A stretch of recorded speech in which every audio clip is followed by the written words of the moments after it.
कार्तिक मास महात्म्य कथा अध्याय 23वां अध्याय वर्णन। आंवला तुलसी जान पढ़ने सुनने से कमल हो जाता कल्याण।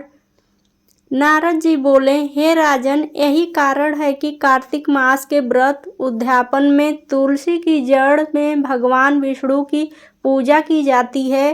तुलसी भगवान विष्णु को अधिक प्रिय प्रदान करने वाली मानी जाती है। राजन, जिसके घर में तुलसी वन है वह घर तीर्थ स्वरूप है, वहाँ अमराज के दूत नहीं आते। तुलसी का पौधा सदैव सभी पापों का नाश करने वाला तथा अभीष्ट कामनाओं को देने वाला है। जो श्रेष्ठ मनुष्य तुलसी का पौधा लगाते हैं वे अमराज को नहीं देखते। नर्मदा का दर्शन, गंगा का दर्शन और तुलसी वन का संसर्ग से तीनों एक समान कहे गए हैं। जो तुलसी की मंजरी से संयुक्त होकर प्राण त्याग करता है वह सैकड़ों पापों से युक्त ही क्यों न हो, फिर भी अमराज उसकी ओर नहीं देख सकते। तुलसी को छूने से कामिक, वाचिक, मानसिक आदि सभी पाप नष्ट हो जाते हैं।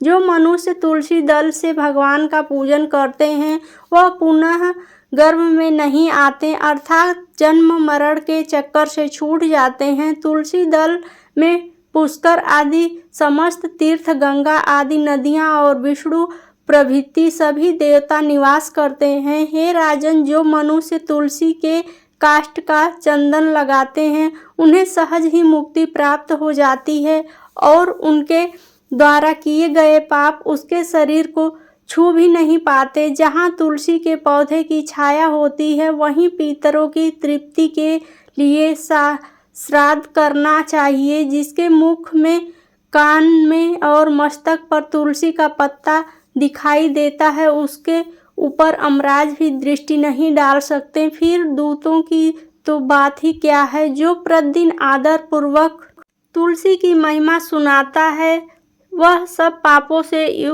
मुक्त होकर ब्रह्मलोक को जाता है। इसी प्रकार आंवले का महान वृक्ष सभी पापों का नाश करने वाला है। आंवले का वृक्ष भगवान विष्णु को प्रिय है। इसके स्मरण मात्र से ही मनुष्य गोदान का फल प्राप्त करता है। जो मनुष्य कार्तिक में आंवले के वन में भगवान विष्णु की पूजा तथा आंवले की छाया में भोजन करता है उसके भी पाप नष्ट हो जाते हैं। आंवले की छाया में मनुष्य जो भी पुण्य करता है वह कोटि गुना हो जाता है।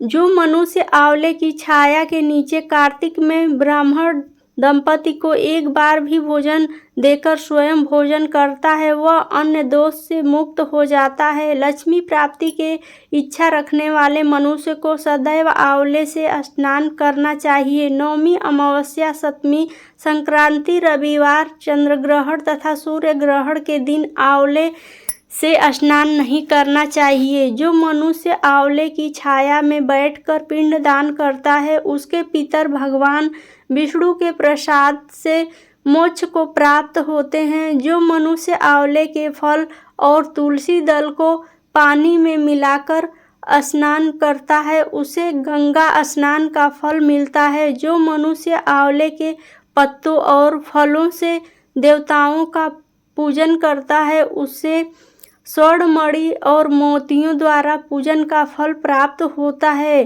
कार्तिक मास में जब सूर्य तुला राशि में होता है तब सभी तीर्थ, ऋषि, देवता और सभी यज्ञ आंवले के वृक्ष में वास करते हैं। जो मनुष्य द्वादशी तिथि को तुलसी दल और कार्तिक में आंवले की छाया में बैठकर भोजन करता है उसके 1 वर्ष तक अन्न संसर्ग में उत्पन्न हुए पापों का नाश हो जाता है। जो मनुष्य कार्तिक में आंवले की जड़ में विष्णु जी का पूजन करता है उसे श्री विष्णु क्षेत्रों के पूजन का फल प्राप्त होता है। आंवले और तुलसी की महत्ता का वर्णन करने में भी ब्रह्मा जी भी समर्थ नहीं है। इसलिए ध्राति और तुलसी जी की जन्म कथा सुनने से मनुष्य अपने वंश सहित भक्ति को पाता है। अगर आपको यह कथाएं पसंद है तो कृपया लाइक, शेयर और सब्सक्राइब जरूर करें।